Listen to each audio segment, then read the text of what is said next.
धन्यवाद। अब मैं इस सम्मेलन के मुख्य वक्ता और मार्गदर्शक महाराष्ट्र और गुजरात राज्य के माननीय राज्यपाल महोदय जी से सभी उपस्थित गणमान्य व्यक्तियों को संबोधित करने के लिए अनुरोध करती हूँ।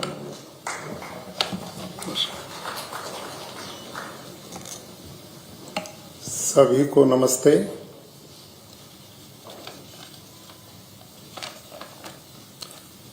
सर्वप्रथम मी छत्रपती शिवाजी महाराज, वीर सावरकर, भारत रत्न डॉक्टर भीमराव आंबेडकर यांचा पावन महाराष्ट्र भूमीला वंदन करतो। आज राजभवन येथे आयोजित प्राकृतिक कृषी या विषयावरील चर्चा सत्रामध्ये सर्व लोक प्रतिनिधींचे मी मनःपूर्वक स्वागत करतो। महाराष्ट्र के लोकप्रिय मुख्यमंत्री आदरणीय श्री देवेंद्र फडणवीस जी, सम्मानित उप मुख्यमंत्री श्री एकनाथ शिंदे जी, सभापति महाराष्ट्र विधान परिषद सम्मानित प्रोफेसर राम शिंदे जी, सम्मानित प्रतिपक्ष के नेतागण, सभी सम्मानित मंत्रीगण, विधायकगण, विधानमंडल के सभी सम्मानित सदस्य और जितने भी इस कार्यक्रम में उपस्थित बंधु हैं, उन सब का आज राजभवन में हृदय की गहराई से बहुत हार्दिक अभिनंदन और स्वागत है। मेरे इस कार्यक्रम को आदरणीय शिंदे साहब ने, आदरणीय मुख्यमंत्री जी ने सरल बना दिया है। उनके भाव और प्राकृतिक खेती के बारे में उनकी लगन और निष्ठा इस बात का प्रमाण है कि हम बहुत गति से अपने प्रदेश महाराष्ट्र को जहर मुक्त खेती से जोड़ने का काम कर पाएंगे। दूसरा, मैं इस बात को बहुत अच्छी तरह समझता हूं कि दीपावली का पर्व, जिसमें आप सभी लोग अपने अपने घर गए हुए थे, अपने अपने क्षेत्र में थे, और उसके तत्काल बाद ये कार्यक्रम का आयोजन एकदम आपको आने में जरूर कठिनाई रही होगी। इसके लिए मैं क्षमा प्रार्थी हूं, लेकिन मैं ये भी जानता हूं कि अभी तो थोड़ा सा अवकाश आपके पास में था, इसके बाद तो आप फिर बहुत बिजी हो जाएंगे और अपने अपने क्षेत्रों में बहुत कार्यक्रम होते हैं। आपके लिए समय कभी भी निकलवाते कठिनाई तो जरूर होनी थी, तो आज की इस कठिनाई के लिए हम आपके आभारी हैं। अगली बात, मैं 35 वर्ष तक कुरुक्षेत्र के गुरुकुल में प्रधानाचार्य रहा। सारी जिंदगी मैंने बच्चे पढ़ाए हैं, तो मैं बहुत नम्रता से हाथ जोड़ करके एक निवेदन करूंगा, और मुझे विश्वास है कि अध्यापक गुरु के नाते मुझे जो बात कहनी उसे आप स्वीकार करने की कृपा करेंगे। कितना बहुमूल्य समय आपका है और कितना समय निकाल करके आप सब यहाँ बैठे हैं। यदि इतना सब कुछ करके आज के विषय की गंभीरता को हम नहीं समझ पाए, तो आपका यहाँ आना और मेरा ये बोलना व्यर्थ जाएगा। इसके बारे में आदरणीय मुख्यमंत्री जी, आदरणीय उप मुख्यमंत्री जी ने, आदरणीय प्रधानमंत्री जी के जो मिशन है, वो पूरे राष्ट्र में उन्होंने प्राकृतिक खेती को राष्ट्रीय प्राकृतिक कृषि मिशन बना दिया है। और क्यों बना दिया है, वो बहुत बड़ी चिंता करते हैं। हमारी धरती बंजर हो रही है, पर्यावरण दूषित हो रहा है, पानी पीने का रहा नहीं, हवा लेने लायक बची नहीं। आप और मैं तो ये जिंदगी जैसे तैसे जी लेंगे, लेकिन आने वाली पीढ़ियों को क्या दे करके जाएंगे, ये मेरे और आपको सोचने की आवश्यकता है। इस बिंदु पर अगला निवेदन, आप व्यस्त बहुत हैं मैं जानता हूं, पर लगभग 1 घंटा मैं बातचीत करूंगा। बोर बिल्कुल नहीं होने दूंगा, ये मेरी गारंटी है। लेकिन ये जरूर चाहूंगा कि मोबाइल को थोड़ी देर विश्राम पे डाल दो। वो भी दुखी और आप भी इसके साथ दुखी रहते हैं हर समय, तो थोड़ी देर तो शांति होनी चाहिए ना। ये मेरा निवेदन है। इसको जेब में डाल दो, मैं लेके ही नहीं चलता, मेरा भी काम चलता है, लेकिन जरूरी है जीवन के साथ, ये मैं जानता हूं नहीं चलेगा, लेकिन 1 घंटा। अब एक एक बिंदु पर अगली बात, आप में ऐसे बहुत भाई और बहन होंगे जो खेती बाड़ी नहीं करते। वो ये सोचते होंगे माननीय मुख्यमंत्री जी, उप मुख्यमंत्री जी, गवर्नर ने हमें क्यों बुलाया, हम कोई खेती करते हैं, हमारा समय क्यों बर्बाद किया गया, ये धारणा होगी। लेकिन जो खेती करते हैं उनके साथ सीधा आज का ये विषय इतना महत्वपूर्ण है, जरूर समझना चाहिए। लेकिन जो खेती नहीं करते उनके लिए भी ये उतना ही आवश्यक है, खेती वाले से भी ज्यादा आवश्यक है। क्यों? क्योंकि भोजन बिना तो किसी का काम नहीं चलता ना। सब खाते ही होंगे, यूं ही चल रही गाड़ी, भोजन तो बनता है ना घर में। मेरी क्लास में बहाना में बोलना, आपने चुप नहीं बैठना। चुप बैठ गए तो फिर बोर हो जाएंगे। सहयोग करोगे कि नहीं? अब यहां मैं गवर्नर नहीं हूं, और आप जिस जिस पद पर उसको छोड़ के थोड़ी देर सबने शेतकरी बनना है, बस तब बात समझ में आएगी। अभी माननीय उप मुख्यमंत्री महोदय, मुख्यमंत्री जी ने भी एक बात रखी। पहला शंका, प्राकृतिक खेती शेतकरी क्यों नहीं करते? उनको एक भय है कि यदि हम रासायनिक खेती छोड़ देंगे तो हमारा उत्पादन कम हो जाएगा। हाँ या ना? यही है ना।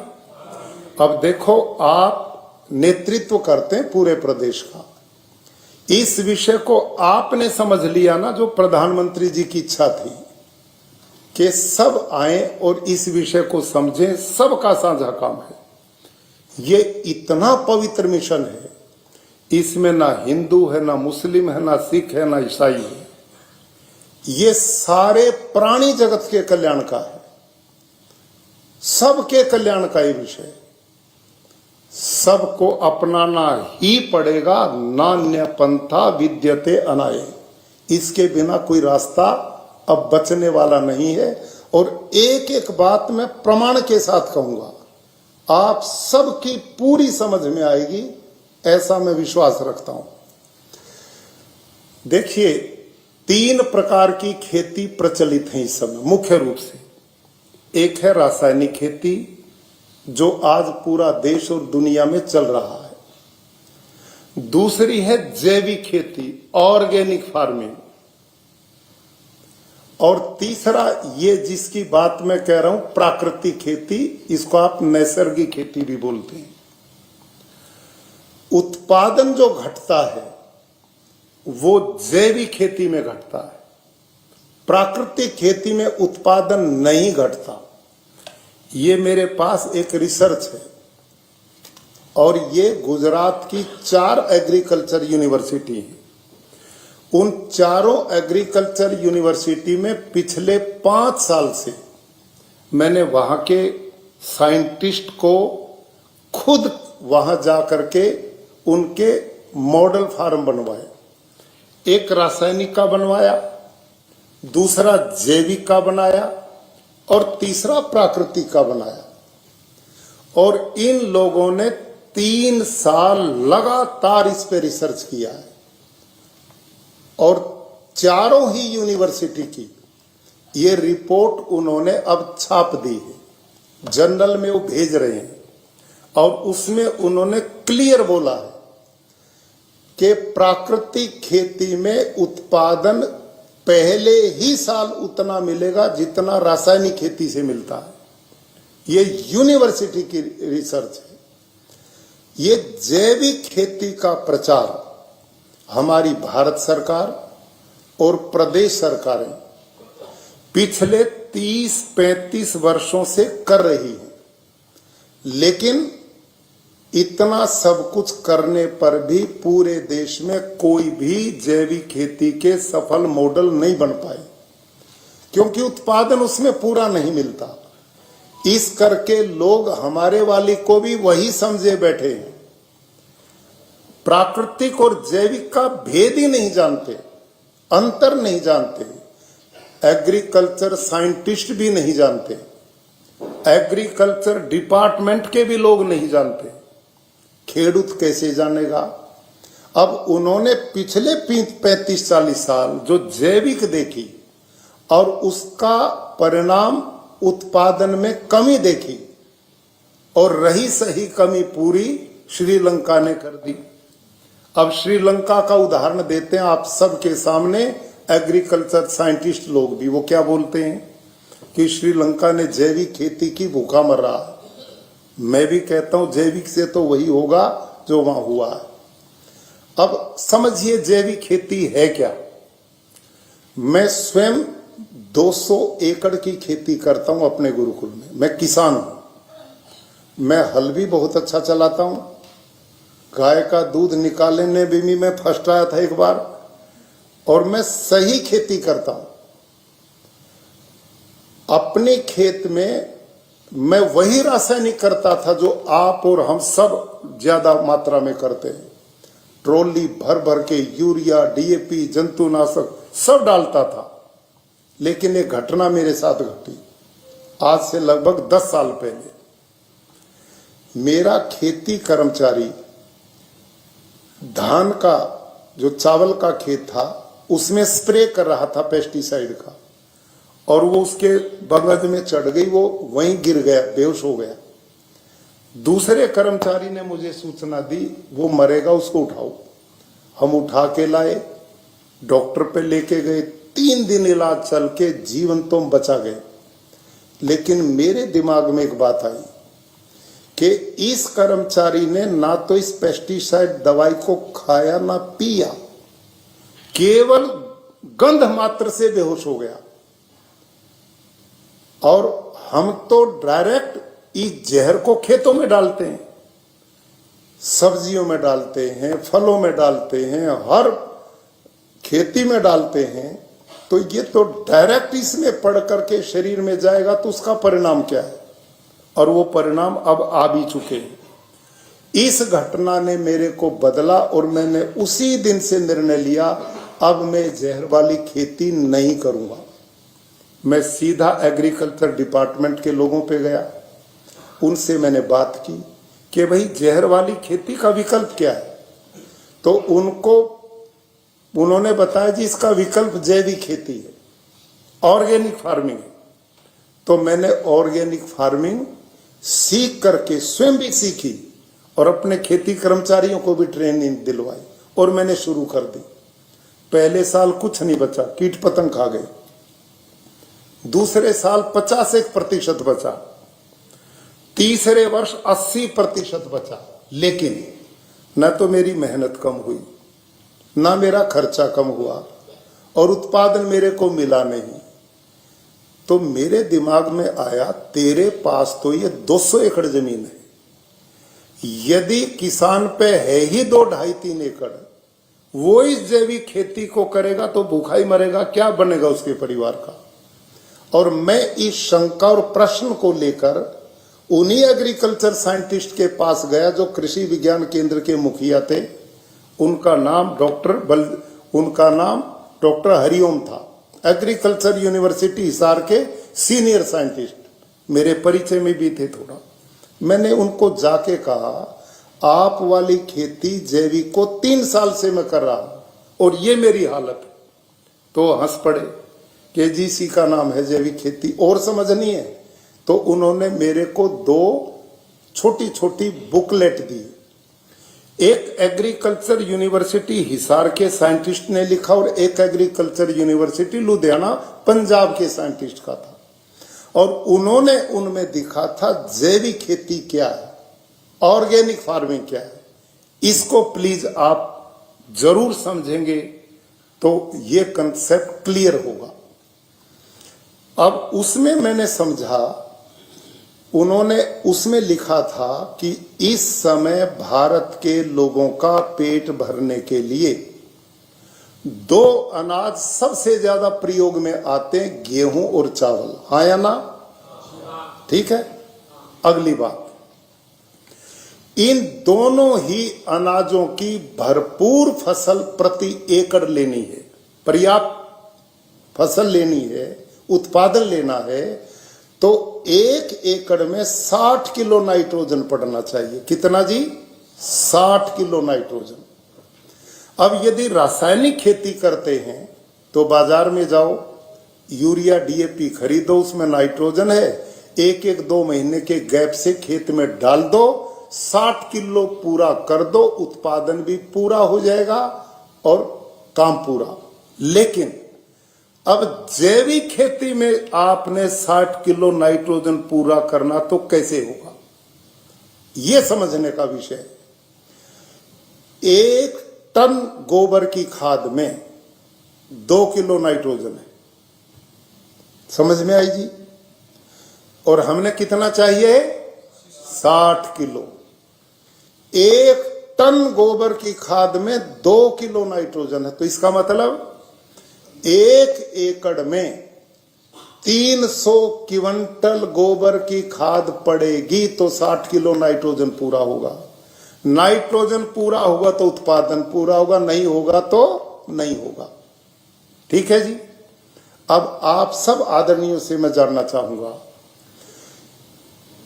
300 क्विंटल प्रति एकड़ गोबर की खाद के लिए क्या देश में इतना पशुधन है जो डाली जा सके? नहीं है। नंबर 2, यदि कोई खेडूत शेतकरी हिम्मत कर भी ले डालने की, तो कितना पशुधन चाहिए 300 क्विंटल गोबर के लिए? कम से कम 30-40 तो चाहिए ना प्रति एकड़। 1 पशु 40, खेडूत परिवार पालेगा किसान या उन पशुओं को पालेगा? यह है ऑर्गेनिक फार्मिंग, इसका नाम है जैविक खेती। अगली बात, इतना गोबर की खाद जब किसान मान लो डाल भी दे खेत में, तो उससे वीड्स, खरपतवार, जिसको आपकी भाषा में तण बोलते हैं, है जी, तण, वो इतना पैदा होगा कि किसान की लेबर उसको निकालने में खर्च हो जाएगी। अब 2 बात। तीसरी बात, जब इतनी गोबर की खाद जहां पड़ेगी तो उसमें मीथेन जैसी गैसेज पैदा होंगी जो पर्यावरण को खराब करेगी, और गोबर से जो गैस निकलती है मीथेन, वो कार्बन डाइऑक्साइड से 22 गुना खतरनाक है पर्यावरण के लिए। यह है जैविक खेती। अगली बात, इस जैविक खेती में जो गांडुल प्रयोग होता है, महाराष्ट्र में गांडुल ही बोलते हैं ना, केचुआ, अर्थवर्म, वो भारत का है ही नहीं, वो विदेश से लाया जाता है। वो भारतीय नहीं है जो इसमें प्रयोग होता है। वो टेम्परेचर बहुत बढ़ता तो मर जाता है और कम होता तो भी मर जाता है, और वो हैवी मेटल शरीर से छोड़ता जो स्वास्थ्य के लिए हानिकारक है। ऐसी रिसर्च हुई है। एसाफिटिडा उसका नाम है। वो प्रयोग होता है और उसमें कितनी मेहनत है। पहले पिट बनाए जाते हैं, गड्ढे, उसमें गोबर डाली जाती है, उसमें वो गांडुल छोड़ा जाता है, वो 2-2.5 महीने उसको खाता है, फिर उसको छानते हैं, ऊपर वो रह जाता, नीचे वो खाद निकलता, उसको वर्मी कंपोस्ट बोलते हैं। तो साइंटिस्ट ने, एग्रीकल्चर साइंटिस्ट ने क्या लिखा एग्रीकल्चर जो ऑर्गेनिक फार्मिंग के बारे में, यदि आप 300 क्विंटल प्रति एकड़ गोबर की खाद नहीं डाल सकते तो वही काम 150 क्विंटल वर्मी कंपोस्ट में भी हो जाता है, यानी कि 60 किलो नाइट्रोजन 150 क्विंटल प्रति एकड़ वर्मी कंपोस्ट डालोगे गांडूल की खाद तो भी होगा। अब मेरा प्रश्न,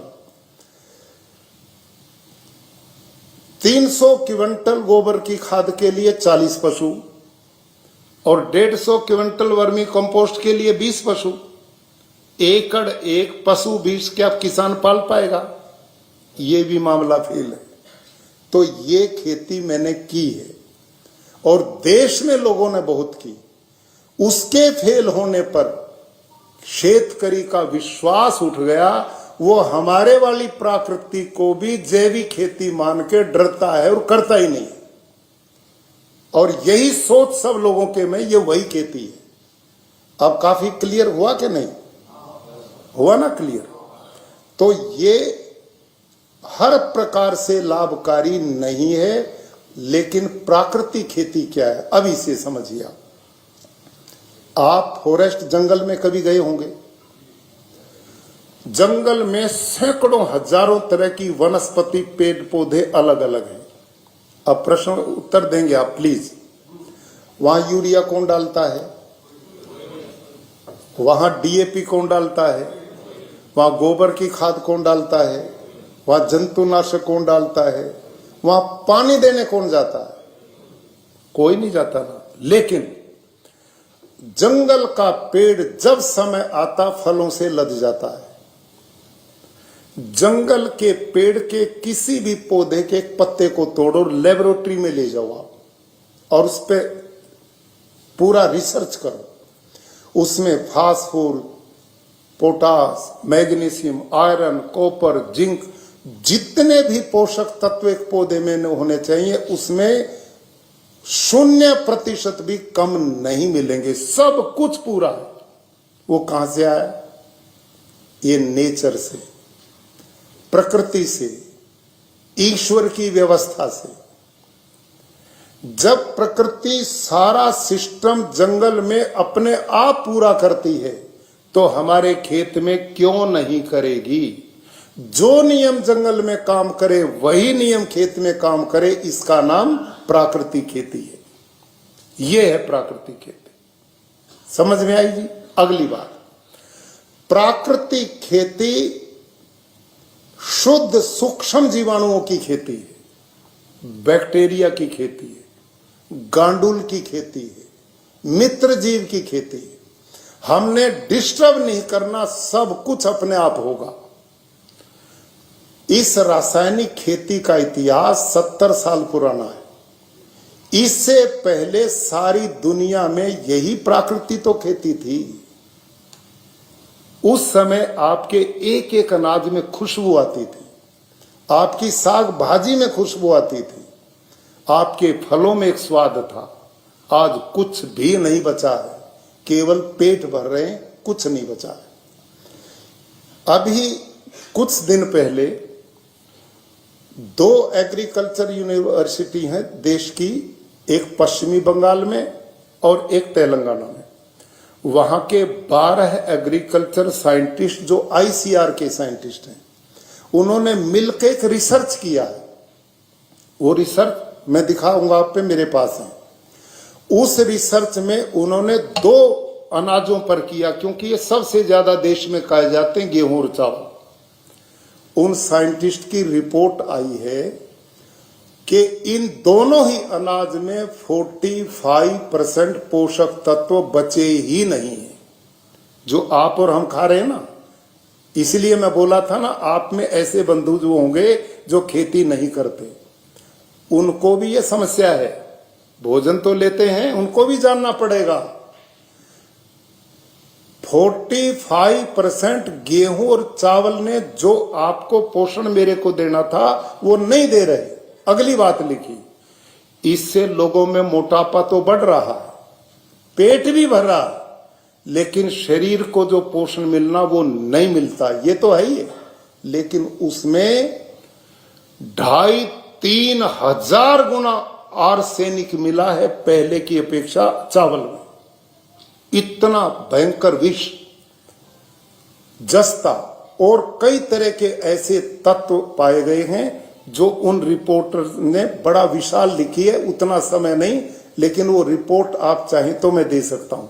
एक बात, अभी करीब महीना भी नहीं हुआ होगा, एक दैनिक भास्कर अखबार है हिंदी का, फ्रंट पेज पे उन्होंने 105 मां ली, माताएं जिन्होंने बच्चों को जन्म दिया और मां अपना स्तनपान कराती थी, दूध पिलाती थी। 105 मां के दूध के सैंपल लिए, लैब में भेजे। 105 में से 105 ही मां के दूध में जहर, सब में यूरिया, डिटर्जेंट और पेस्टिसाइड ये मिला है। मां बच्चे को दूध पिलाती अमृत, और वो है भी, लेकिन आज स्थिति ये है। एक डॉक्टर ममता शर्मा है, वो पॉइजन साइंटिस्ट है, उसी पे काम करती है। उन्होंने 101 मां अलवर और जयपुर से ली, उसने भी ये रिसर्च किया, सेम पोजीशन वहां मिली है। अब आप ये सोचो कि एक नवजात शिशु को जन्म लेते ही हम क्या दे रहे हैं, और जो खेती करते नहीं खेती करते, हम में से एक भी नहीं बचा है जो पानी में, हवा में इस जहर को ना लेता हो। इसी रिपोर्ट में एक ब्राजील में रिपोर्ट आई, वहां के साइंटिस्ट ने की, वर्षों तक वहां के 3 साइंटिस्ट ने रिपोर्ट दी है कि वहां जो किसान पेस्टिसाइड के संपर्क में खेतों में पाए गए, उनके डीएनए चेंज हो रहे। आज आगे बच्चे हमारे संतान उत्पत्ति करने में असमर्थ होंगे, ये रिपोर्ट्स आ रही हैं। इस पेस्टिसाइड के इतने दुष्परिणाम हैं, ऐसे ऐसे पेस्टिसाइड हैं, पेड़ इतना है, आप उस पर अब स्प्रे करो और 4 घंटे के बाद वो जमीन में गिर जाता है और अगले दिन वो खत्म हो जाता है। आपने है अनुभव इन बातों का तो होगा जो खेडूत हैं। अभी मुख्यमंत्री जी, मैं मध्य प्रदेश में बुलाया मुख्यमंत्री जी ने, वहां एक कार्यक्रम था। प्रधानमंत्री जी कहते हैं सारे देश में आप जाओ और ये काम करो, ये बहुत बड़े कल्याण का मिशन हमारा। तो जब वहां कई हजार किसान उन्होंने बुलाए थे, वहां कार्यक्रम हुआ। जब कार्यक्रम हुआ और मैंने बात बताई और अंत में कार्यक्रम समाप्ति पर मुख्यमंत्री जी के साथ गाड़ी में मैं भी था, तो मुख्यमंत्री जी ने मेरे को एक बात कही और कहा कि जी आप हमारे प्रदेश की मूंग मत खाना। मूंग की दाल समझते हो ना? मैं कहा मूंग तो डॉक्टर सबसे पहले बताता है कि हल्की है, सुपाच्य है, बीमार को मूंग की दाल का पानी दो और मूंग की दाल खिलाओ। लेकिन मुख्यमंत्री जी कहते जी ये मत खाओ हमारे प्रदेश की कम से कम। मैं क्या बात। अब इस विकास के नाम पे, लालच के नाम पर कितना विनाश हो रहा है, इसको उन्होंने बताया मेरे को कि जी सबसे ज्यादा मूंग मध्य प्रदेश पैदा करता है। और हमने सड़कें बना दी और नहरों का जाल बिछा दिया। जहां एक फसल वर्षा की होती थी, किसान 2 करने लगे और 2 के बाद अब तीसरी भी शुरू कर दी। अब मूंग की जब खेती वहां किसान करता है तो अगली तीसरी फसल लेने के बीच में 20 दिन का गैप देना उसे, नहीं तो अगला उत्पादन कम होगा। तो उसने ये 20 दिन का गैप करने का तरीका क्या निकाला, जब मूंग में फल आ जाता और वो धीरे धीरे स्लोली पकती है, तो वो समय किसान ने खत्म कर दिया उसका। और वो क्या करता, दाना पड़ते ही शाम को उसमें जहर का स्प्रे करता, पेस्टिसाइड का, और शाम को करता और सवेरे वो गिर जाती है और दाना अगले दिन निकाल लिया जाता है। ये जहर इतना भयंकर है कि एक ही रात में उस कच्चे मूंग को पकाने की ताकत है उसमें, लेकिन वो उसके एक एक अंग में शरीर में जाता, जो फिर हमारे शरीर में आएगा। ये स्थिति उन्होंने बताई। और ये उनकी नहीं, मैं तो पूरे देश में घूमता हूं। आज मेरे भाई और बहनों, चिंता की बात, ये पानी की बोतलें जो आजकल हम लिए फिरते हैं, बताओ 30-40 साल पहले कोई लिए घूमता था? कहीं भी पानी पी लेते थे। आज पी के देखो ना, नहीं पी सकते। क्यों? क्योंकि भूमिगत जल में भी इतना पेस्टिसाइड जहर पड़ रहा है, वो उसमें भी जाकर के मिल रहा है। आज पीने लायक पानी नहीं। हवा की स्थिति हम जानते हैं। अभी लेटेस्ट रिपोर्ट दी है जर्मन के साइंटिस्ट ने, बादलों तक पेस्टिसाइड पहुंच गए हवा के माध्यम से, बादलों तक। और ये पहली वर्षा जब होती तो निराट वो जहर बरसता धरती पे। और ये सारा का सारा विष आने वाली पीढ़ियों को मैं और आप क्या दे रहे हैं, ये देखने वाली बात है। तो प्राकृतिक खेती आज की परम आवश्यकता इसलिए है कि उसमें खर्चा किसान का न के बराबर है। एक, उत्पादन उसमें कम होगा नहीं। दो, तीसरा, धरती, पर्यावरण, पानी, गाय, देश का धन, सब कुछ उससे बचता है। इतना साइंटिफिक वैज्ञानिक वो तरीका। और ये जो रासायनिक खेती है ना, आदरणीयों, आपकी जानकारी के लिए हमारे साइंटिस्ट बताते नहीं, और हम जानना चाहिए हमें कितना विनाश प्रकृति काम करते हैं। ये जब यूरिया किसान यूं छिड़कता ना खेत में, ये यही डालता ना खेत में, तो इसमें मुख्य घटक जो तत्व है वो है नाइट्रोजन। और यूरिया का नाइट्रोजन जब आकाश के ऑक्सीजन के संपर्क में आता है तो एक तीसरी गैस ऑटोमेटिक बनती है, नाइट्रस ऑक्साइड। और नाइट्रस ऑक्साइड कार्बन डाइऑक्साइड से 312 गुना खतरनाक है पर्यावरण के लिए। सोचिए, किसी ने जानी बताई ये बात? आज सोचिए, धरती पर लाखों टन यूरिया डाला जा रहा है, सब जगह किसान इसी काम पे जुटे पड़े हैं। मैंने बताया था गोबर से जो मीथेन निकलती है वो कार्बन डाइऑक्साइड से 22 गुना खतरनाक है। लेकिन यूरिया डीएपी से जो जहर निकलता है, उससे जो नाइट्रस ऑक्साइड बनती है, वो कार्बन डाइऑक्साइड से कितना? 312 गुना खतरनाक है। कितना बड़ा पाप, अपराध पर्यावरण का। ये ग्लोबल वार्मिंग का कारण क्या है? यही तो सब कुछ है। आज पहाड़ दरक रहे हैं, कहीं भूकंप आ रहे हैं, कहीं तूफान आ रहे हैं, कहीं अतिवृष्टि है, कहीं अनावृष्टि है। ये जो बैलेंस बिगड़ा है, ये सब का सब हमारी इस प्रकार की सोच का दुष्परिणाम है। इतना खतरनाक ये खेती है। अब प्राकृतिक खेती क्या है? कितना सरल माध्यम है। इसका आधार है भारतीय नस्ल की देसी गाय, केवल ये। और मैं धार्मिक दृष्टि से नहीं बोलता।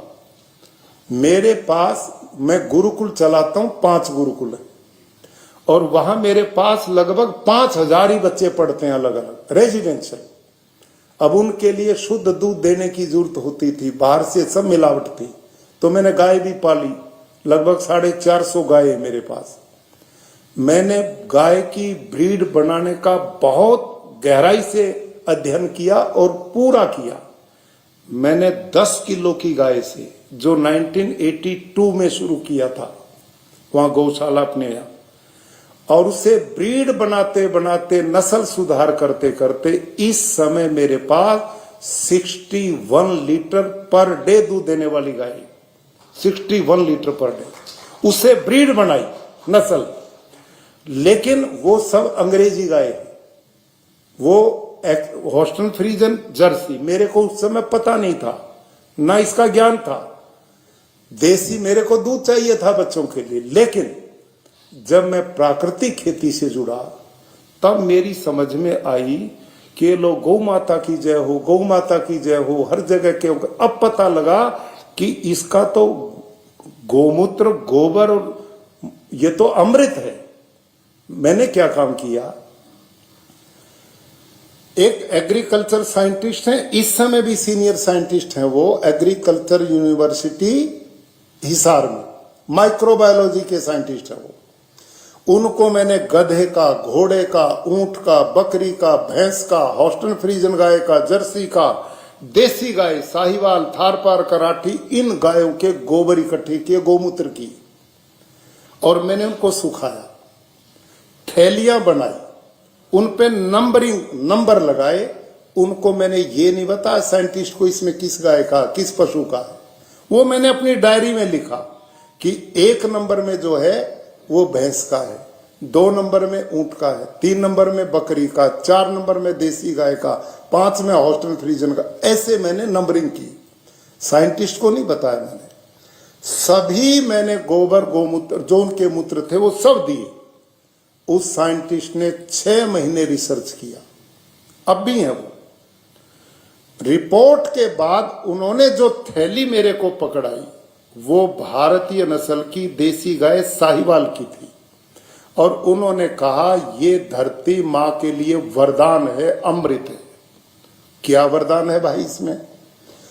उसने बताया कि इस देसी गाय के 1 ग्राम गोबर में, शेण बोलते ना मराठी में, शेण में 1 ग्राम में 300 करोड़ बैक्टीरिया है, 300 करोड़ 1 ग्राम में। फिर मैंने जो गाय लोगों ने सड़कों पे छोड़ दी ना धक्के खाने के लिए, उनको भी पकड़ा, उनका मैंने शेण भेजा, उसमें वही सूक्ष्म जीवाणु 500 करोड़ तक पाए। ये क्यों बढ़े? जो गाय दूध देती उसकी एनर्जी दूध में लग जाती है, जो दूध नहीं देती वो पास में नहीं रखती, वो किसान के लिए सूक्ष्म जीवाणु में देती है।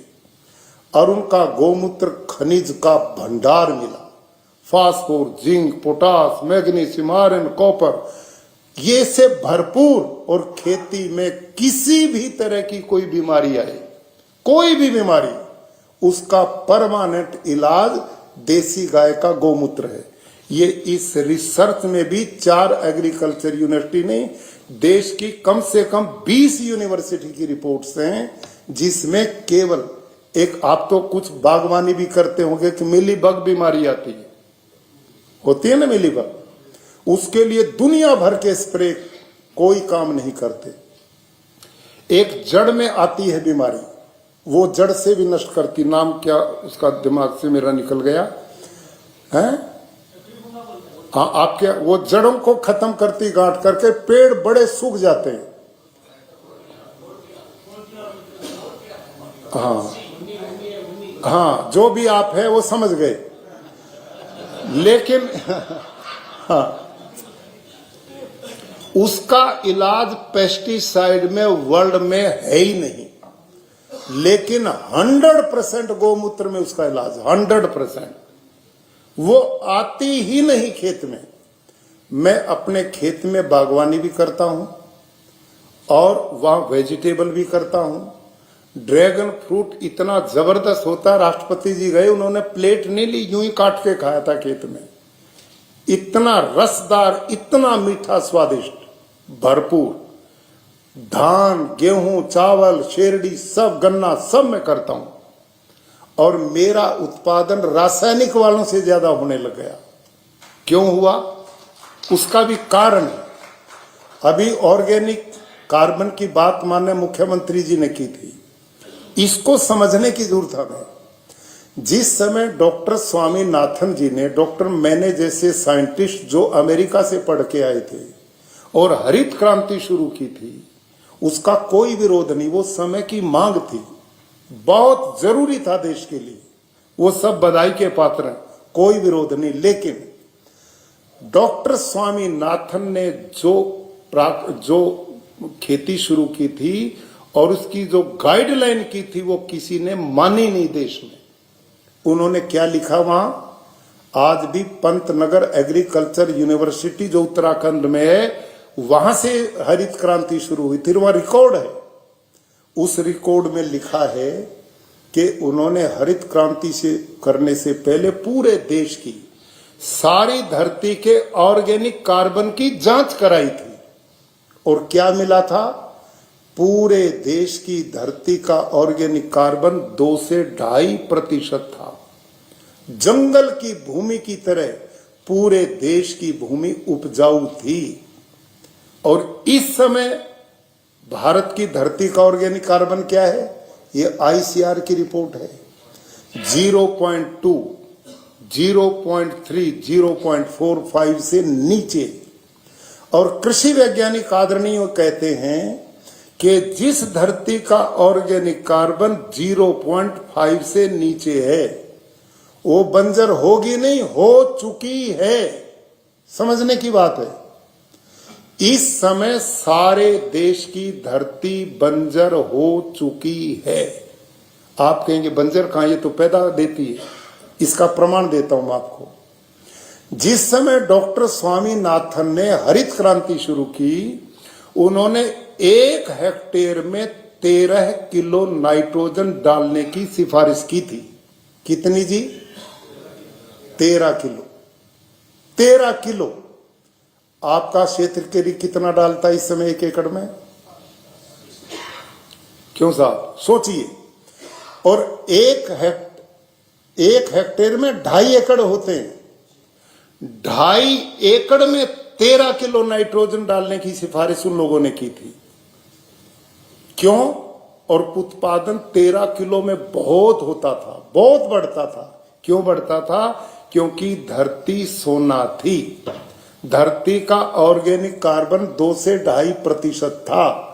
थोड़ा सा सहारा मिलता था तो उत्पादन बढ़ता था। अब मैं हरियाणा से आता हूं, पंजाब हरियाणा। इस समय आलू पोटैटो लग रहा हमारे खेतों में, अब डाल रहे हैं, लगा रहे हैं। आप सोच के आश्चर्य करेंगे, 1 एकड़ में 13 बैग हम डालते हैं। 1 एकड़ में यूरिया, डीएपी, पोटास सब मिला के पूरी 1 एकड़ लैंड को व्हाइट बना देते हैं, व्हाइट, सफेद। फिर उसमें आलू लगता है और हमारा किसान गारंटी देता है हमारा आलू खाए और कैंसर ना हो तो जुर्माना दे सकते हैं। क्यों साहब? एक सोचिए आप और हम कितना खाते हैं। ये हालत है। उसमें नहीं, सब में ऐसा पड़ रहा। गन्ने में आप भी यहां करते होंगे, पश्चिमी उत्तर प्रदेश, 7 जहर के स्प्रे हो चुके हैं। नीचे ऐसे जहर डालते हैं, सर्प भी मर जाता है। इतने खतरनाक। वो सब उसमें जाके चीनी में, गुड़ में, शक्कर, जो भी उसी में तो आएगा। ये सब अनाज की ये स्थिति हमने बना दी है। आज ये हालत है। अब धरती का ऑर्गेनिक कार्बन जो 2.5% था वो आज 0.5 से नीचे आ गया। क्यों आ गया? क्योंकि जो रासायनिक खेती है उसमें ऑर्गेनिक कार्बन बढ़ ही नहीं सकता। मैं दुनिया के एग्रीकल्चर साइंटिस्ट, ध्यान करें, दुनिया के एग्रीकल्चर साइंटिस्ट को घोषणा पूर्वक कहता हूं, कोई एक एग्रीकल्चर साइंटिस्ट मंच पे आके ये बता दे कि यूरिया, डीएपी, जंतुनाशक जो खेती हम करते हैं रासायनिक, उससे धरती का ऑर्गेनिक कार्बन बढ़ता, उसकी गुणवत्ता बढ़ती है, तो हम उसको गुरु मानेंगे। बढ़ता ही नहीं, घटता है। और मैं गारंटी देता हूं प्राकृतिक खेती से पहले ही साल ऑर्गेनिक कार्बन बढ़ना शुरू हो जाता, पहले ही साल। ये अंतर है। हमारी रासायनिक खेती ने इन 70-80 साल में भारत की सारे देश की धरती के ऑर्गेनिक कार्बन को 2.5% से 0.5 से नीचे लाके खड़ा कर दिया। इसी का परिणाम है यूरिया, डीएपी बढ़ता जा रहा है। किसान सड़कों पर खड़े हैं, नारे लगाते हैं, खाद दो। हड़तालें होती, यहां भी होती होगी ना, होती है कि नहीं? और ये घटने वाला नहीं है। क्यों? इसलिए नहीं घटेगा कि धरती बंजर हो चुकी, उसमें ताकत पैदा करने की नहीं बची। ये मजबूर बलात् उसको रिश्वत दे दे के बेचारी से ले रहे, जहर खिला करके, जहर खिला रहे, और ये बढ़ता ही जा रहा है। आप भारत सरकार के आंकड़े पूछो, उर्वरक विभाग के, पिछले वर्ष 2.5 लाख करोड़ रुपए का यूरिया, डीएपी विदेशों से आयात हुआ देश में। 2.5 लाख करोड़। हमारे देश के कुछ तो पूरे प्रदेशों का बजट है ये, इससे भी कम, इससे भी ज्यादा। इतना धन देखिए, सोचिए, खून पसीने की कमाई का 2.5 लाख करोड़ विदेशों को दिया, बदले में ये जहर लिया, इससे खेत में डाला, उससे पानी बर्बाद, हवा बर्बाद, मिट्टी जो बंजर, और उसमें जो उत्पादन मिला उसने कैंसर दिया, हार्ट अटैक दिया, डायबिटीज दी, सब बर्बादी दी। अस्पताल भरे पड़े हैं, इधर वहां पैसा दो, फिर इधर डॉक्टरों को और दवाइयों के लिए पैसा दो। अच्छा, ये है कि नहीं चक्रव्यूह? सोचिए आप। अब आपसे मैं पूछता हूं, बोलना अब आपने। आज से 40-50 वर्ष पहले कोई कैंसर नाम की बीमारी को जानता था? कोई हार्ट अटैक को जानता था? कोई डायबिटीज को जानता था? अच्छा, कमाल, मजे की बात, घुटने का काम कोई नहीं करता, घुटने सबके बदल रहे हैं। कितनी प्रोग्रेस है साहब, घुटने हिलाते भी नहीं, घुटने सबके बदल रहे हैं। ये हालत हमारी।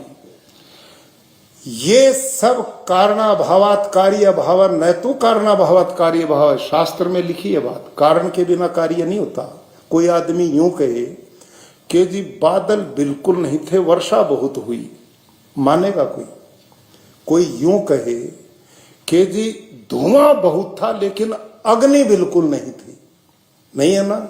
धुआं वहीं होगा जहां आग होगी, वर्षा वहीं होगी जहां बादल बरसेगा। तो ये बीमारियां इतनी कहां से आई? कारण तो होगा इनका भी। जब 40 साल पहले कोई हार्ट अटैक, डायबिटीज बीमारियों को, कैंसर को नहीं जानता था, अब इतनी तेजी से बढ़ रहा है। WHO ने आज से 10-11 वर्ष पहले घोषणा की थी कि भारत के लोग जो खान पान लाइफस्टाइल जी रहे हैं, यदि ये चलती रही तो हर 10वां आदमी डायबिटीज का शिकार होगा। हो गए कि नहीं? अब रिपोर्ट आ रही है, जो खान पान चल रहा, हर 11वां आदमी कैंसर से पीड़ित होने वाला है। ये हाल होने वाला हमारा। और आप देखते हैं, मेरे एक पर्सनल सहयोगी, मेरे शहर कुरुक्षेत्र में मैं रहता हूं, एक डॉक्टर मित्र हैं, डॉक्टर अजय अग्रवाल, बड़े फेमस हैं, दुनिया भर के लोग आते हैं, ख्याति प्राप्त है। मैंने उनसे पूछा 2 महीना पहले, डॉक्टर साहब कैंसर का क्या हाल है?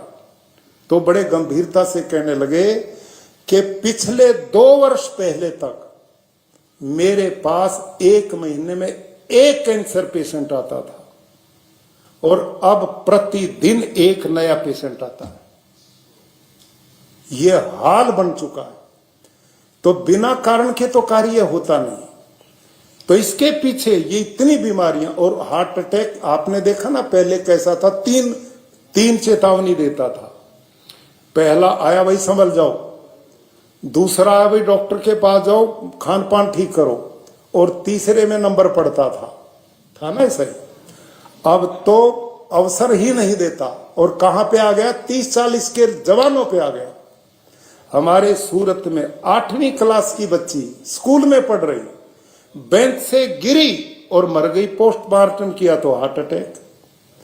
एक बालक सीढ़ियों में चढ़ रहा स्कूल का, गिरा, मर गया। पोस्टमार्टम किया, हार्ट अटैक। ग्राउंड में खेल रहा, गिरा और मर गया। क्यों?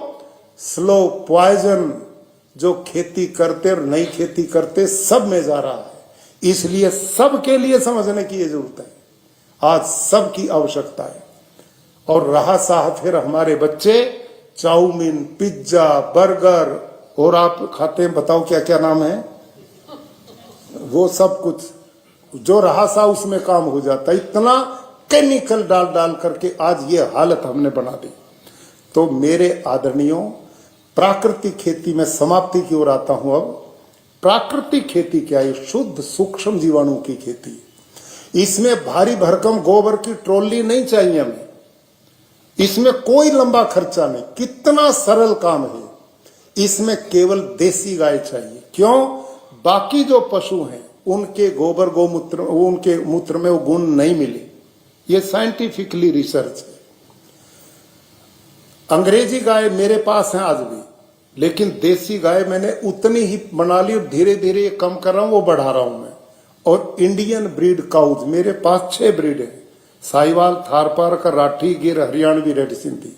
वो मैंने 22 लीटर तक की पैदा कर दी, इंडियन ब्रीड खाए, एक भी 15 लीटर से नीचे की नहीं।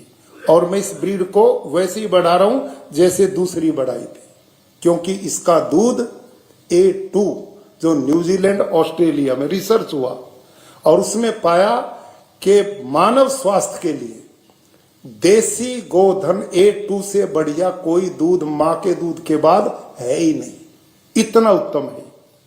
और गोबर गोमूत्र खनिज का भंडार है खेती के लिए, और गोबर सूक्ष्म जीवाणुओं का भंडार है। और सूक्ष्म जीवाणु भी एक तरह के नहीं गाय के पेट में, आश्चर्य है, सैकड़ों प्रकार के।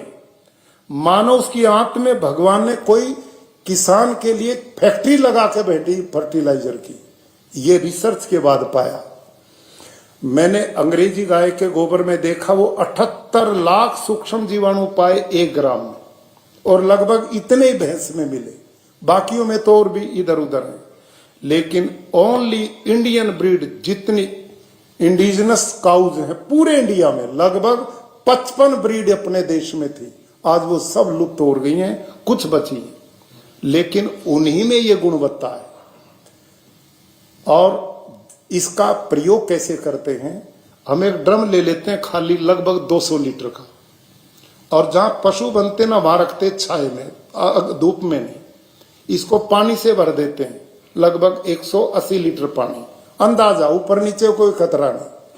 और ये जो इंडिजिनस काउज है ना, स्वस्थ गाय, वो 8 से 10 किलो गोबर देती है 24 घंटा में, इतना ही गौमूत्र करती है।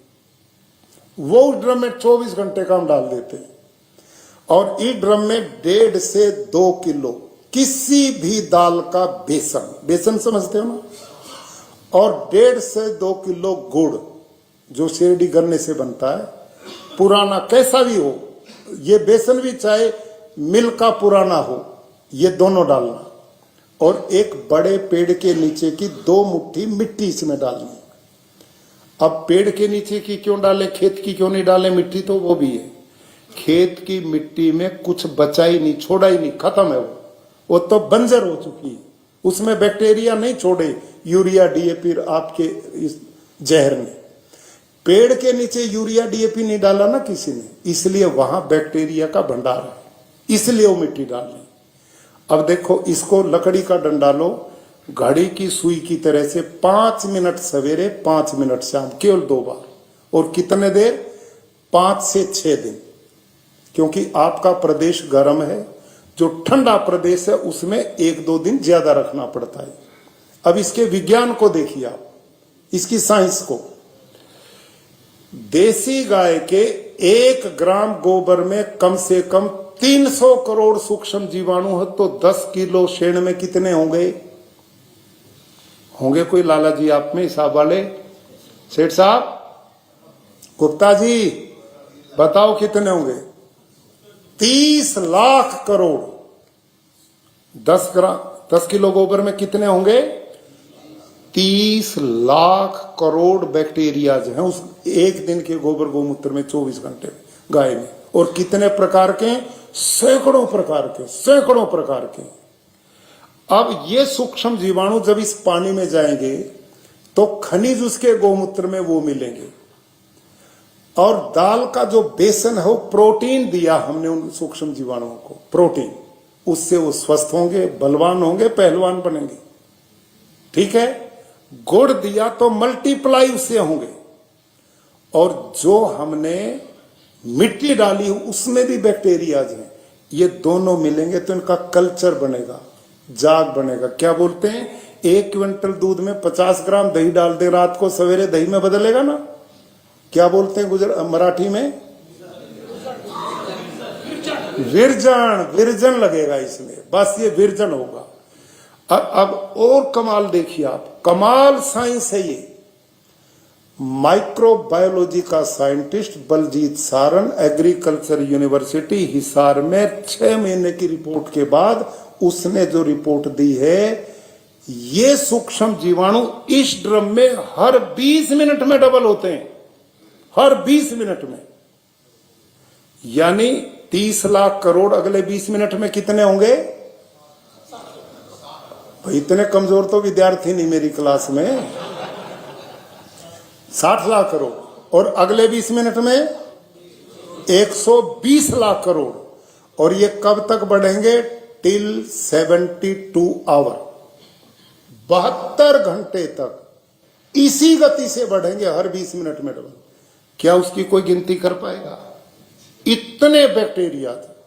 और इनमें ऐसे ऐसे सूक्ष्म जीवाणु हैं, आकाश में जो 78.5% नाइट्रोजन 24 घंटे रहता है, इसमें बैक्टीरिया ऐसे जो नाइट्रोजन को खींचते हैं और भोजन बना के पौधे की जड़ को देते हैं। लोग कहते हैं ना नाइट्रोजन कहां से मिलेगा, साइंटिस्ट, ये है प्राकृतिक खेती का कमाल, यूं मिलेगा। और ये बादल गरजे थे ना रात को मुंबई में, बिजली कड़की थी ना, आवाज सुनी होगी, आप तो बाहर थे, हम यहां थे। यहां कल बारिश हुई थोड़ी, बिजली कड़कती है। एक बार बिजली जब आकाश में कड़कती है तो हजारों टन नाइट्रोजन पैदा होता है आकाश में, हजारों टन। और जब वर्षा होती है तो वो उस नाइट्रोजन को लेके जमीन पे आती है। आपने देखा होगा, जो आप में शेतकरी हैं उनको पता है, पहली बारिश होगी जो पेड़ मुरझाए पड़े हैं, खेती तबाह है, तीसरे दिन उसकी रंगत बदलती है। हाँ या ना? क्यों बदली?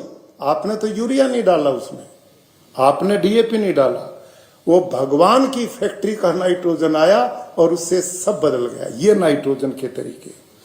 अगली बात, अब ये जो घोल है ना, जैसे इस संडे को बना तो अगले संडे में जाना चाहिए, इस मंगलवार को तो अगले मंगलवार में। कैसे खेडूत डालता? ड्रिप से, स्प्रिंकल से, खुले पानी में, वो 1 एकड़ में फैलना चाहिए पानी के साथ। जब वो पानी के साथ जाएगा तो फिर वही जाग, वही कल्चर लगेगा। वो जमीन में जो थोड़े बहुत सूक्ष्म जीवाणु बचे ना यूरिया से डरते हुए, बहुत कम। अच्छा, एक बीच में जानकारी आपके लिए, बहुत बड़ी जानकारी है, ध्यान करें। ये जो यूरिया डीएपी डालते हैं ना हम खेत में, ये भी सीधा पौधे का भोजन नहीं बनता। धरती में ऐसे बैक्टीरिया हैं जो इसको खाते हैं और पौधे के भोजन के रूप में बदलते हैं। यदि वो बैक्टीरिया खत्म हो गए तो यूरिया डीएपी डालते रहना, धरती ऐसे होगी जैसे घर का फर्श है। ये होगा, ये मेरी रिपोर्ट नहीं, ये बाहर की एक रिपोर्ट आई है अभी, उन्होंने ये बात सिद्ध की है कि वो बैक्टीरिया ही नहीं बचेंगे, भोजन बनाने वाला नहीं बचेगा तो कैसे भोजन मिलेगा। ये बात, अब जब ये खेत में फैलेगा तो आपस में कल्चर लगेगा और ये सूक्ष्म जीवाणु और बढ़ेंगे।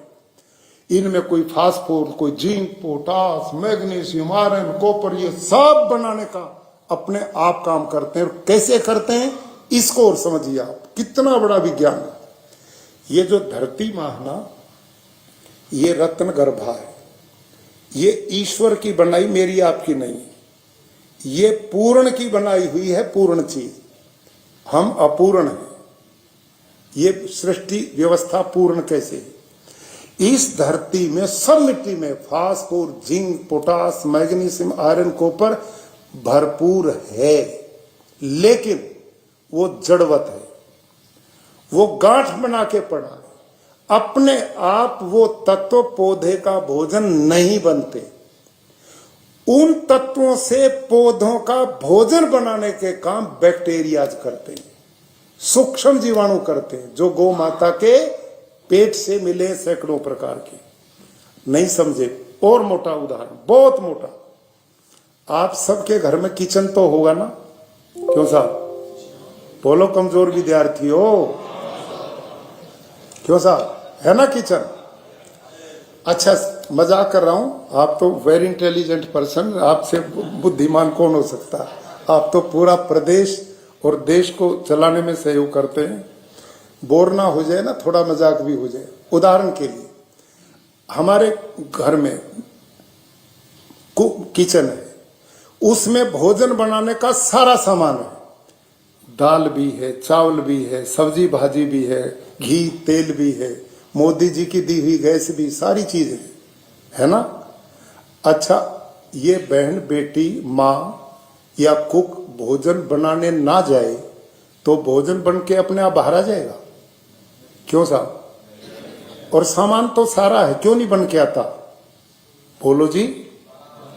बनाने वाला नहीं है, बिल्कुल कतई समझ गए आप। दोबारा समझिए, इस धरती में ये भगवान की किचन है, पौधे के भोजन की किचन है।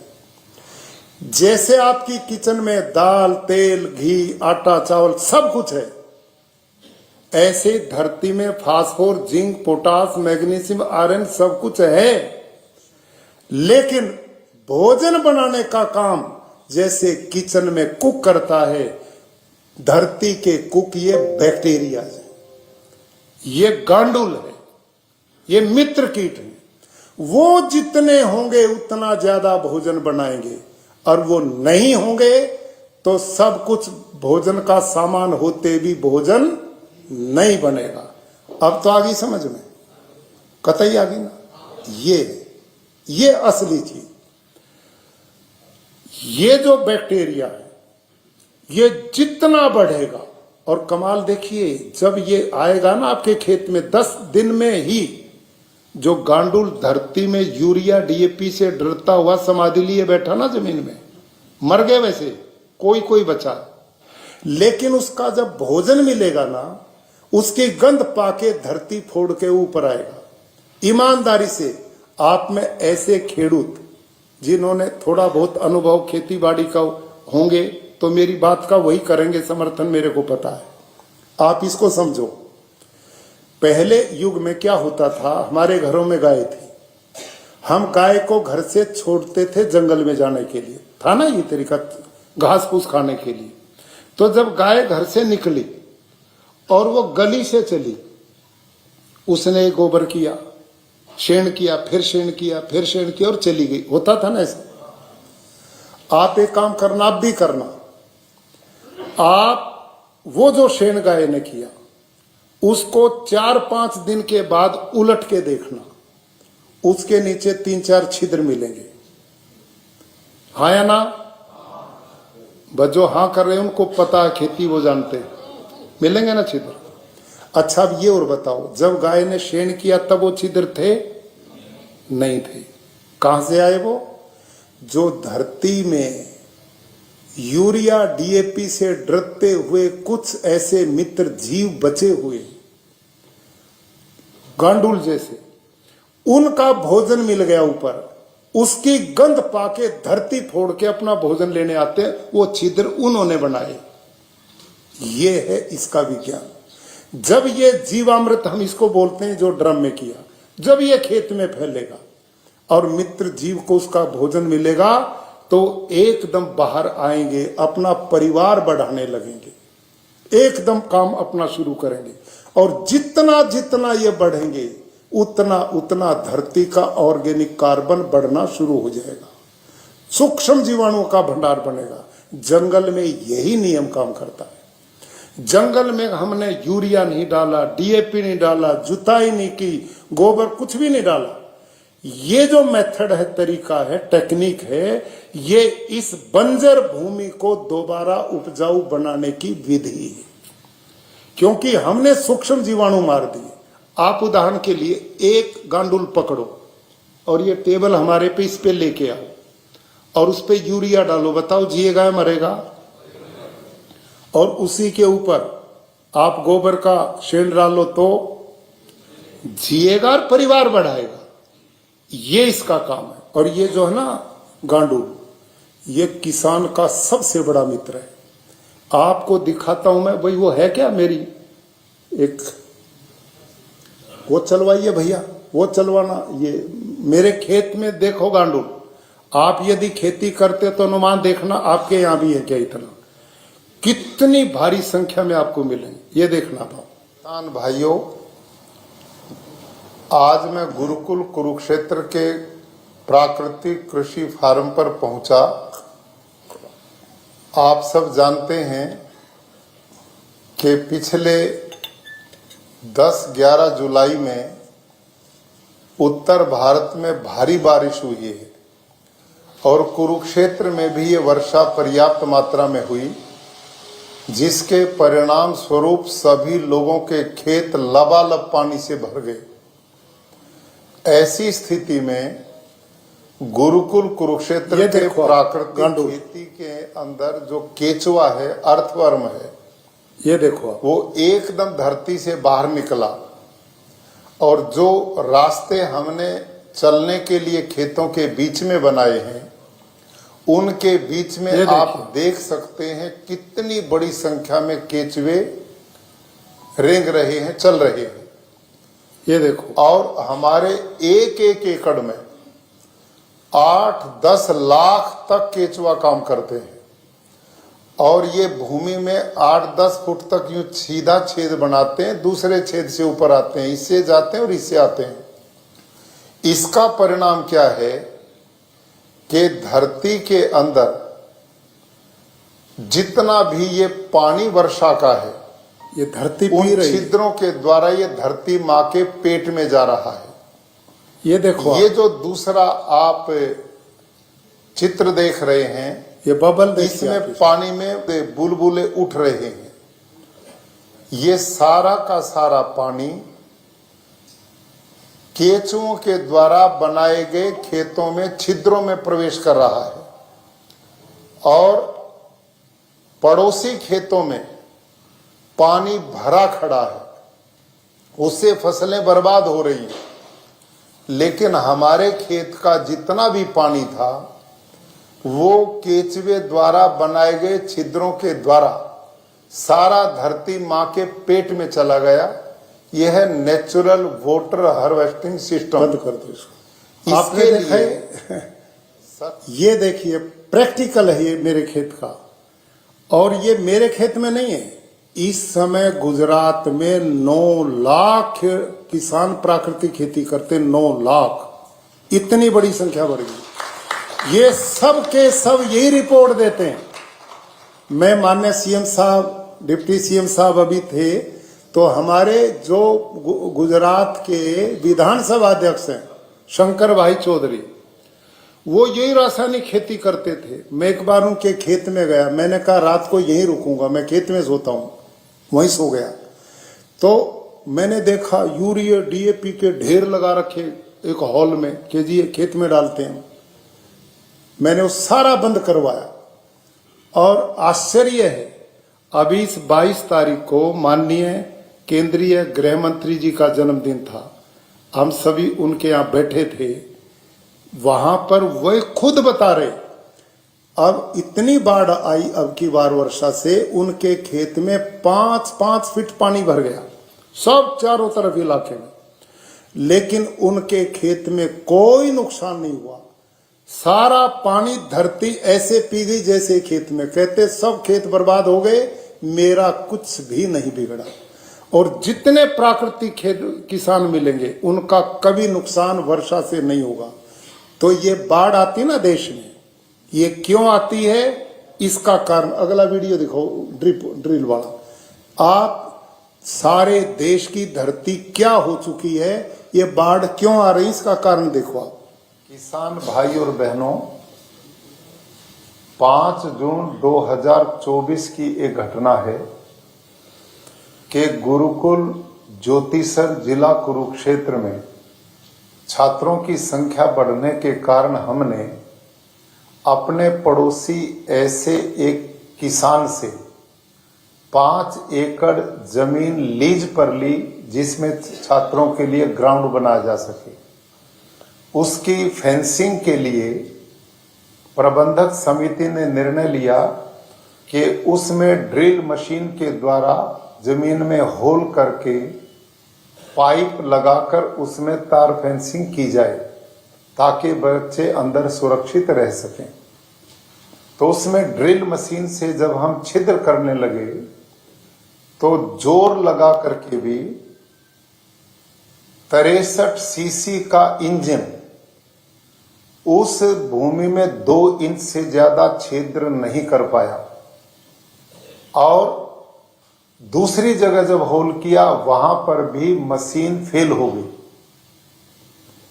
लेकिन फिर हमने विचार किया कि ये जमीन इतनी कठोर क्यों है। क्या गुरुकुल कुरुक्षेत्र की जिस जमीन में हम प्राकृतिक खेती करते हैं, क्या वो भी जमीन इतनी कठोर है? तो हम ड्रिल मशीन को गुरुकुल कुरुक्षेत्र के खेतों में लेकर के गए। तो वहां पर जब ड्रिल की गई तो कुल 30 सेकंड में 2.5 फीट गहराई तक ड्रिल मशीन ने छिद्र बना दिया। वो आप इन चित्रों से भी देख सकते हैं। मेरे प्यारे किसान भाई और बहनों, ये देखिए, ये सब कुछ अंतर किस बात का है कि हमने देखा कि जिस किसान से हमने ग्राउंड के लिए जमीन लीज पर ली है, उसमें किसान पिछले 40-45 वर्षों से केवल रासायनिक खेती करता है, जिसका परिणाम यूरिया, डीएपी, जंतुनाशक, पेस्टिसाइड, इंसेक्टिसाइड ने सभी केचुए, अर्थवर्म मार दिए, सूक्ष्म जीवाणु खत्म कर दिए, धरती पत्थर बन गई, बंजर बन गई। इसका परिणाम है कि इस समय भारत की धरती पानी नहीं पी रही। वर्षा जल जब बरसता है तो ऊपर वाली 6 इंच मिट्टी को बहा करके ले जाता, बाढ़ आ जाती है, और भूमिगत जल को हम ट्यूबवेलों के द्वारा, पंप्स के द्वारा खींच करके निकाल रहे हैं, और वर्षा जल धरती माता पी नहीं रही है। इस कारण भूमिगत जल घटता जा रहा है, जमीन बंजर होती जा रही, पत्थर होती बस जा रही। बंद कर दो इसको। आपने देखा ये मैंने अचानक घटना देखी, और फिर देश के विभिन्न भागों पे जाके मैंने ये काम करवाए। सभी जगह यही रिपोर्ट आई। धरती में ऊपर 1 फीट धरती तक हम जुताई करते हैं, वो ठीक दिखती है। उसके नीचे इतनी मोटी लेयर बन गई सीमेंटेड पत्थर की, जिसमें जमीन में पानी, वर्षा जल जाता ही नहीं। वर्षा तो पहले इससे भी ज्यादा होती थी, लेकिन अब वर्षा होती बाढ़ आ जाती है, वर्षा नहीं होती तो अकाल पड़ता है। इन दोनों का समाधान प्राकृतिक खेती है। यदि सारी धरती पर यह खेती होगी तो खेत का पानी खेत की मिट्टी ही पी लेगी और बाढ़ से मुक्ति मिलेगी। एक और अकाल में भी ये पेड़ कैसे सिंचाई होता है, ये जो गांडूल है ना, 10 फीट तक यूं छिद्र करता है। आप जमीन को मई जून के महीने में जब लूएं चलती हैं, अप्रैल मई में, आप खेत में जाना, क्षेत्र में, और उसको फावड़े से खुदाई करना। 2 फीट नीचे उसमें आर्द्रता मिलेगी, नमी मिलेगी, ओलावा मिलेगा। ठीक है, मिलेगा ना ओलावा मिलेगा। अब जब धरती ऊपर से तपेगी तो उसके नीचे वाष्प बनेगा, और वो वाष्प गांडुल द्वारा बनाए गए छिद्र से ऊपर आके पौधे की जड़ की सिंचाई करेगा। जंगल में यही तो नियम काम करता, वहां पानी देने कौन जाता है? वहां पेड़ 12 महीने हरा भरा क्यों रहता है? वहां गांडुल ये काम करता है और प्रकृति ये सब चलाती है। तो ये जो गांडुल है ना, जो नीचे की खनिजपूर्ण मिट्टी को खाता और पेट से निकालता है, उसी खेत की मिट्टी से 6 गुना नाइट्रोजन है इसकी मिट्टी में, 9 गुना ज्यादा फास्फोरस है, 11 गुना ज्यादा पोटास है। और जब ये गांडुल मरता है ना पूरी उम्र प्राप्त करके, 17 प्रकार के धरती को पोषक तत्व देता है, जिसके बाद किसी चीज की जरूरत नहीं है। और एक गांडुल अपनी जिंदगी में 40 से 50 हजार बच्चों को जन्म देता है। इतनी स्पीड है ये नेचर, ये भगवान की व्यवस्था। भगवान ने तो हमें ये जीवन देने के लिए दिया और हम इसको मारने पे लगे हुए। कितने समझदार लोग हैं। हम दुश्मन और मित्र को नहीं पहचानते कि हमारा कौन और विपरीत कौन। ये बिना पैसे का मजदूर, आप तो जानते हैं, आप मनरेगा वाले होंगे आपके यहाँ, शाम को 300 रुपया मांग लेते हैं, करें या ना करें। लेकिन ये जो भगवान ने भेजा ना मनरेगा का मजदूर, 1 पैसा नहीं मांगता, रात दिन फ्री में काम करता है, जमीन को मुलायम करता है, पोषण देता है, ऑर्गेनिक कार्बन बढ़ाता, और वो सूक्ष्म जीवाणु असंख्य होते हैं, वो भी यही काम करते हैं। इनका शरीर ऑर्गेनिक कार्बन का भंडार है। जैसे जंगल की मिट्टी वैसी मिट्टी बनेगी और ये धरती बंजर दोबारा उपजाऊ बनेगी। इससे पर्यावरण बचेगा, पानी बचेगा, लोगों का स्वास्थ्य बचेगा, देसी गौ माता का संवर्धन होगा, जरूरत बनेगी, और देश का लाखों करोड़ रुपया बचेगा। तो इतनी सारी चर्चाएं, विषय तो बहुत लंबा है, अन्य भी बहुत चीजें हैं, लेकिन मोटा मोटा आपकी समझ में आ गया होगा। प्राकृतिक खेती में हम एक जीवामृत बनाते हैं, एक गोबर से ही, गोबर में इसी जीवामृत को डालते हो, घन जीवामृत बन जाता है। कोई बीमारी आती है तो देसी दवाइयां, जड़ी बूटी खेतों में, उससे नीमास्त्र, सूंठास्त्र, ब्रह्मास्त्र ये बनाते, बीमारी खत्म होती। और बहु फसल बोलते हैं, इससे फसल का उत्पादन हर साल बढ़ेगा। क्यों बढ़ेगा? क्योंकि धरती का ऑर्गेनिक कार्बन बढ़ेगा। जब धरती की गुणवत्ता बढ़ेगी तो बताओ उत्पादन बढ़ेगा या घटेगा? बोलिए जी। और मैं गारंटी से बोलता हूं, रासायनिक से धरती बंजर होगी तो उत्पादन घटेगा। इसलिए किसान की अब लागत बढ़ती जा रही है, उत्पादन कम होता है, फिर वो बेचारा इधर उधर लटकता है, गलत रास्ते अपनाता है। इस रास्ते से उत्पादन में कमी नहीं होगी, लागत शून्य आ जाएगी, सारे देश का स्वास्थ्य बचेगा और पानी और जीवन बचेगा। आप सबसे मेरा नम्रता पूर्वक निवेदन है, आपने बहुमूल्य समय दिया, माननीय मुख्यमंत्री जी का, माननीय उप मुख्यमंत्री जी का, आप सब आदरणीय मंत्री, विधायक, सभी जितने भी सम्मानित अधिकारी आए, उन सब का मैं हृदय से धन्यवाद करते हुए इस आशा के साथ कि आप इसमें सहयोगी बनोगे कि नहीं। अच्छा, मैं गुरु दक्षिणा मांग लूं? मैं तो गुरुजी बच्चे पढ़ाता रहा हूं। इतना सुनने के बाद ईमानदारी से आप सभी इस प्रदेश सरकार के इस अभियान में सम्मिलित हों और सब प्राकृतिक खेती की ओर बढ़ें, ऐसा आश्वासन। धन्यवाद।